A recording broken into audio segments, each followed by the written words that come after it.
Hey, Katie. We have the Haunted Bridge. We are on chapter 20, last chapter. Nancy was so intent on her golf game, she hardly noticed the pain in her hand. She became oblivious to the crowd and their comments. She was not aware that her excellent shots were forcing Betsy Howard to press and make costly errors. After Nancy putted at the 17th green, she vaguely heard Chris say, "You're one up, Miss Drew. Have this hole and the women's championship is yours." Nancy played the 18th in true championship style, every shot straight and true. Betsy, in a desperate attempt to win, had tried too hard. She had sent her ball into a sand trap, costing her an extra point. Nancy's ball already rested about 10 yards from the cup. After Betsy chipped her ball onto the green, she was 8 feet from the hole. Nancy putted her ball with care and confidence. It rolled so swiftly that a little gasp of horror went up from the crowd. Many thought it would end at the far side of the green, but the ball had been tapped accurately, and it dropped into the cup. Betsy Howard stood perfectly still for a moment. Then she putted her own ball, missed, and tried again. This time it dropped, but already the match was lost. She reached out and grasped Nancy's hand. "Congratulations, my dear. You played a beautiful game." The crowd cheered, and friends rushed forward to praise Nancy. She smiled happily and thanked them. Then she was led in triumph to the hotel and received a handsome silver trophy for the women's championship. "We knew you'd do it," Bess cried gaily. "Oh, Nancy, you were marvelous." "Your score today was 69, George added proudly. "It sets a new record for the women at the Deer Mountain course, and you were the youngest one in the tournament, too." Nancy grinned, then whispered, "Will you do me a favor?" George and Bess nodded. "Please put this trophy in my room. I'd like to get to the cabin before Mrs. Brownell arrives." "Margaret decided to leave before you," Bess told her. "She thought you wouldn't mind. Your father wanted her to be at the cabin early." As Nancy hastened alone toward the woods, she could not help reflecting that it was a pity Mrs. Brownell had chosen to live by dishonest means. She caught herself wondering about the child's picture in the jeweled compact. Who was she? Nancy's thoughts were interrupted as she approached the bridge. Moaning and groaning filled the air, louder than ever, and the scarecrow danced wildly in the wind. Nancy stopped in the middle of the bridge and gazed up into the tossing treetops, listening carefully. Suddenly, she gave a little smile, and with a nod of satisfaction, hurried on. She made her way quietly along the familiar path to the cabin. Hearing no voices within, she opened the door. Carson Drew sprang to his feet, then laughed in relief as he saw that the caller was his daughter. "I thought for a moment that Mrs. Brownell had caught me napping. Did you win the game?" "Yes. Did you get the compact?" Nancy asked. Mr. Drew nodded. "I've given it to Margaret Judson. The detectives who brought it are hidden outside with the federal agents. In fact, there are men stationed all along the roads from her hotel. Should Mrs. Brownell decide not to come here, or try to flee from us after being accused of the theft, she'll find every avenue of escape cut off." "You're convinced of her guilt, Dad?" "Yes. New York authorities now have evidence which I think will convict her. We want Margaret Judson's positive identification, however." The young woman was with Mr. Haley, but at the lawyer's suggestion she came into the living room and sat down by a window. The others secreted themselves in a closet. 15 minutes elapsed, and both Nancy and her father were growing weary of their cramped quarters. Suddenly they heard Margaret say in an excited undertone, "Mrs. Brownell is coming now, and Mrs. Cartlett's with her." Margaret opened the cabin door to admit the two women.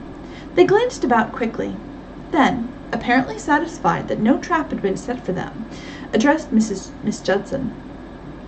"I am in a great hurry," Mrs. Brownell said.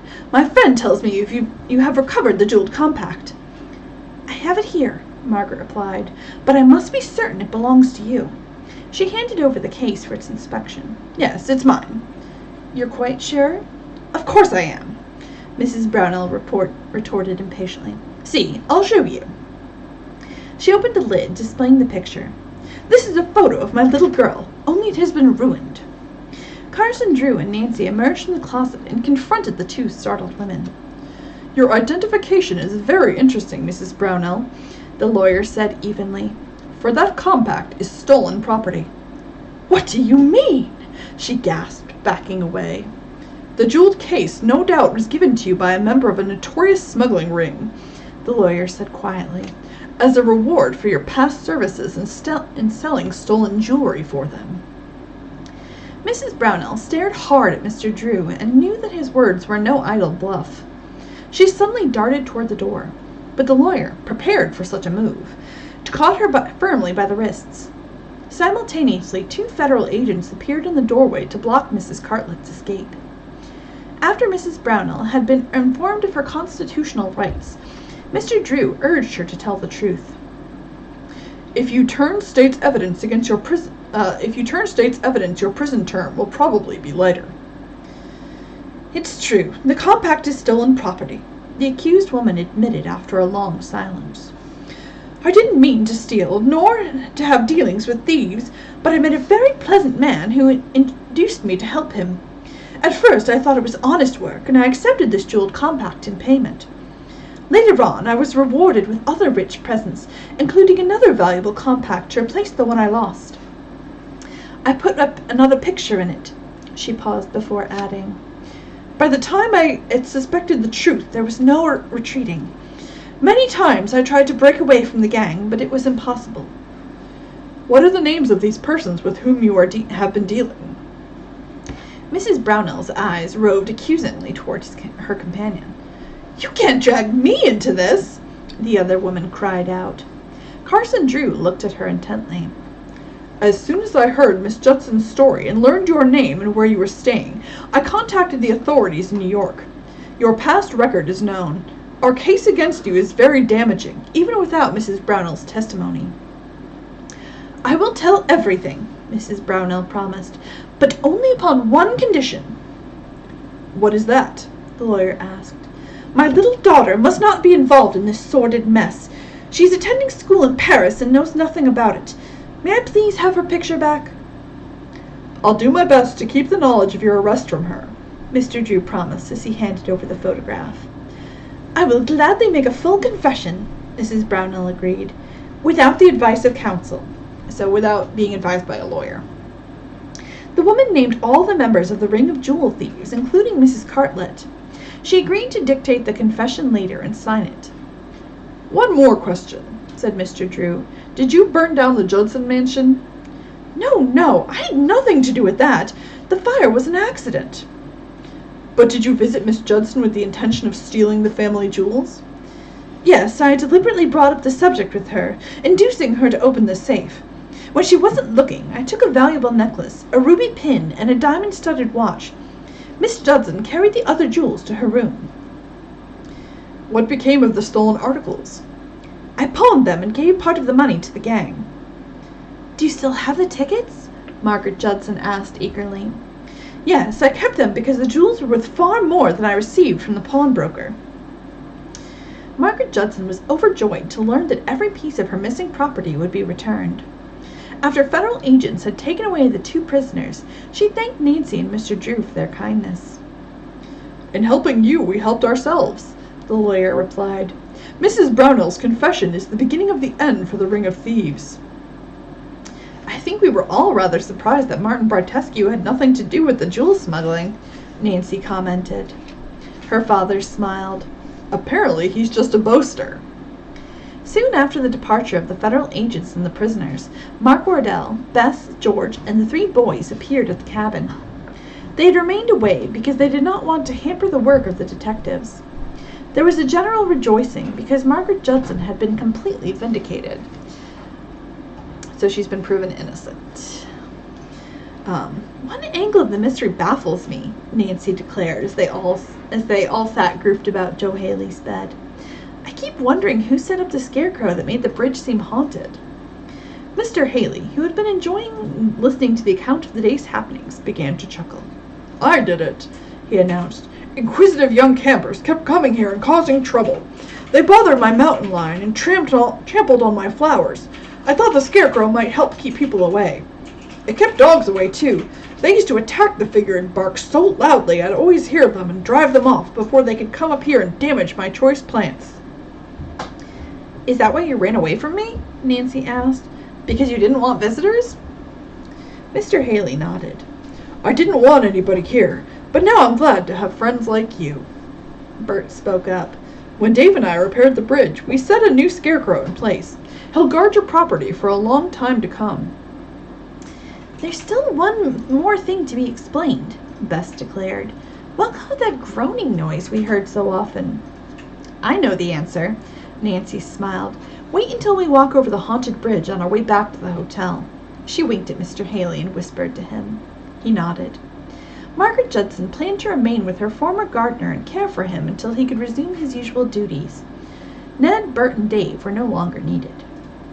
Mr. Haley grinned. Now you'll be free to enjoy several days of fun before you return home. Ned winked at the elderly man. How long do you think Nancy Drew can just have fun? Only until the next mystery comes along. Say in 3 days? Nancy chuckled. Mysteries are fun too. Be sure all of you are around to help me solve the next one. Ned's prediction was almost right. Within a couple of weeks, Nancy and her friends found themselves deeply involved in another intriguing case, the clue of the tapping heels. As the young people prepared to leave the cabin, Margaret Judson took the girls aside to tell them that she and Mark Wardell planned to be married as soon as Mr. Haley was better so he could attend. Mark and I expect to rebuild the old mansion, she revealed. Joe Haley has promised to take care of the property for us, and we hope to reestablish everything just as it was before the fire. Wonderful, said Nancy, and the other girls echoed her good wishes. On the way back to the hotel, everyone talked excitedly about the happy outcome of the mystery. When they reached the middle of the footbridge, Nancy called Bess's attention to 2 tall trees. There's the cause of the spooky sound we heard so often. I don't see, Bess began, then trailed off into silence. The wind was rocking the treetops, and as 2 thick boughs rubbed together, the strange moaning and groaning could be heard. Nancy, you're the greatest, George declared. No matter how many mysteries Nancy had solved, her friends never ceased to be amazed each time.